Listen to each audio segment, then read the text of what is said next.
Hjartanlega velkomin í föstudagsþáttinn, góðir áhorfendur.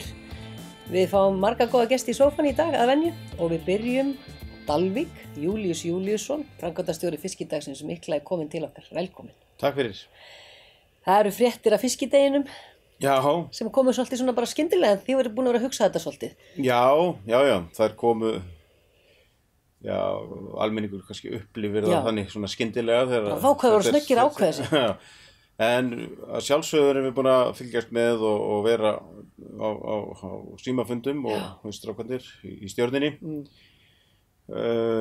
og velta ýmsu fyrir okkur og hugsa þetta og höfum bara svona verið að láta tíma líða og sjá svona hvernig hlutinir hvernig leiða og Danir til dæmis, ég held sér 3 vikur síðan eða rúmlega 3 síðan að Dani tók ákvörðun að enga stórhátíðir út 31. ágúst. Já, einmitt. Og hróaskjöldahátíðinni var slegin af og það er svona ýmislegt sem að svona ýtti við manni að hugsa. Já. Og en ef við hugsaum bara okkur og það sem að við erum að gera, hvernig okkar hátíð lítur út. Við erum með stóra hátíð, mikil þéttni á mörgum stöðum. Við erum mikið af eldra fólki sem eru gestir. Já. Við erum með erlenda ferðamenn og matur sem allavega ekki. Og svo að rétta endalaust af mat, þannig að þetta var bara spurningin hvernig við myndum gera þetta og hvort að við erum með eitthvað AB-plön eða eitthvað svoleiðis.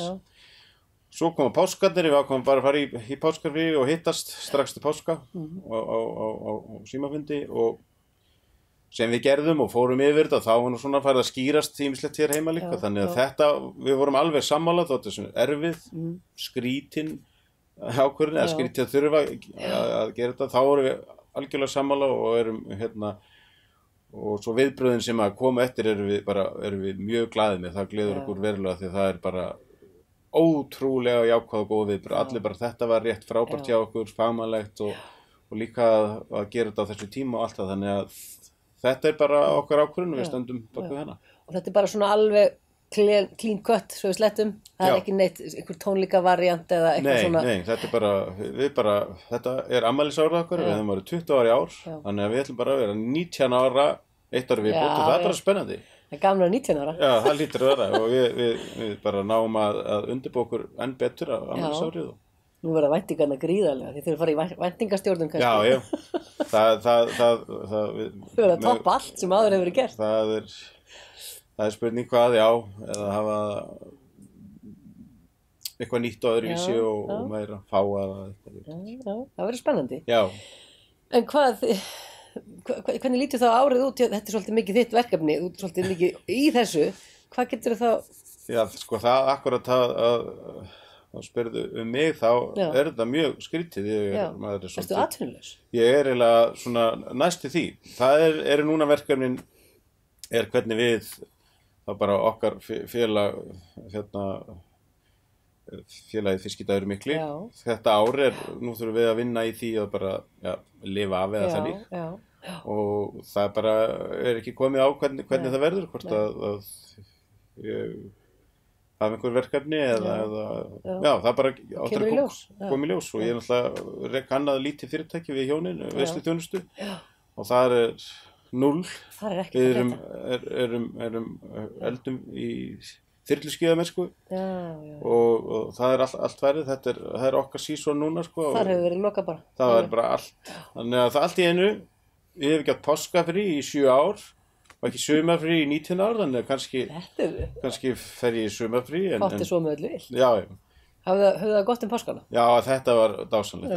Þetta var bara algjört æði. Hvíld og afslöpun. Já, þannig að það er margt jákvætt í þessu og við þurfum bara að hugsa jákvætt þetta neikvæða. Þetta líður hjá og við björgumst. Já, maður tók alveg eftir því bara, fljótur ákvæði þessi Fiskidagur miklu og bara einhvern veginn.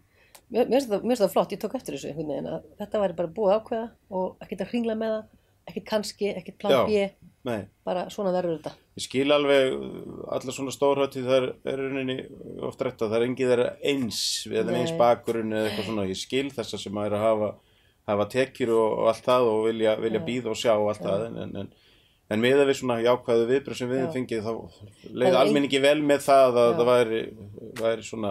Það hefur enginn verið alveg bara, æ nei, jú, endilega, þú veist, það hefur enginn haft svoleiðis samband. Nei, það var, þó margir segðu með þessu jákvæðu sem að koma, segðu bara, þetta verður skrítið sumar og allt það.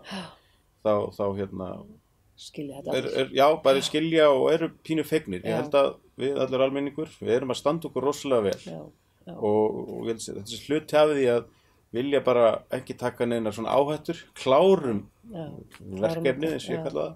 Maður skynjar svona sjálfum sér, það svona eitt og annað sem maður svona búið að planleggja sko, en maður svona ekki tilbúin að sleppa því alveg. Nei. En svo þegar það verður að sleppa því þá maður samt pínu fegin einhvern veginn. Já. Af því að þetta hefur verið flókið að færa þetta út og það svona.